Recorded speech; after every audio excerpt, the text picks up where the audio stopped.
Aujourd'hui, les gens se demandent comment et quand l'économie mondiale va se relever de sa récession actuelle. Même si personne ne peut prédire l'avenir, les utilisateurs d'eToro recommandent de rechercher des informations en observant comment les marchés ont réagi aux épidémies précédentes. Par le passé, après une crise initiale due à une épidémie, les marchés ont mis environ 6 mois pour rebondir.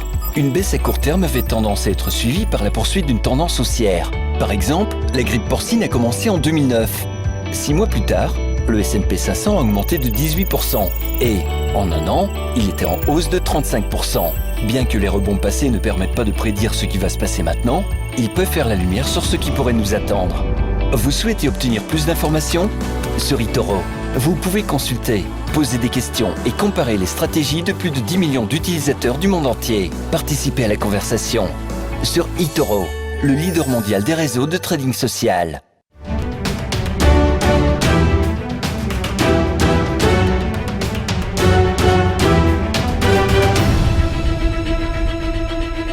Et l'on débute sur le front macroéconomique. Secousse du jour hier lorsque les inscriptions hebdomadaires au chômage aux États-Unis ont été publiées. Elles ont diminué moins que prévu la semaine dernière. Ça confirme la reprise, ça confirme le fait que la reprise de l'économie s'annonçait lente et difficile après la récession provoquée par l'épidémie.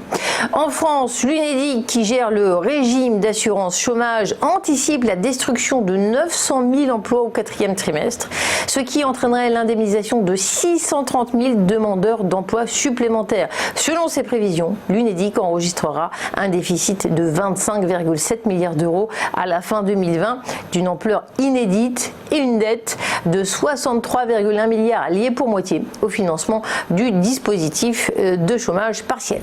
À la rubrique entreprise, SOR, entreprise dédiée au service de l'eau, annonce l'acquisition de Nijhuis Industries, un groupe néerlandais leader dans les solutions de traitement de l'eau au service de clients industriels avec une forte présence internationale. Alors, Nijhuis Industries va permettre à SOR d'atteindre un chiffre d'affaires de 200 millions d'euros dans le secteur de l'eau industrielle, mais également d'intégrer un portefeuille de technologies diversifiées ainsi que le renforcement de sa présence à l'étranger.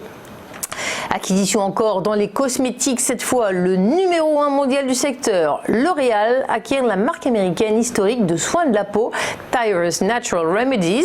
Implantée dans le Connecticut, Thayers Natural Remedies a réalisé en 2019 un chiffre d'affaires de 44 millions de dollars.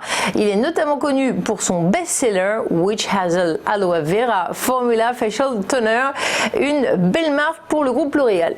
Et puis le groupe LDC, quant à lui, le spécialiste de la volaille, renoue avec les bénéfices, avec un résultat net de 8,3 millions d'euros pour le compte de son exercice 2019-2020, un exercice qui est clos au 31 mars, alors qu'il avait enregistré une perte de 4,8 millions d'euros l'année précédente.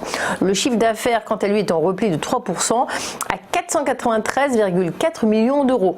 LDLC précise que le dynamisme des activités observées sur le second semestre a été en partie pénalisé par le début des effets contrastés de la crise sanitaire actuelle sur les différentes activités du groupe au 4e trimestre. On tourne une page de publicité et on fera le point sur la séance à la Bourse de Paris.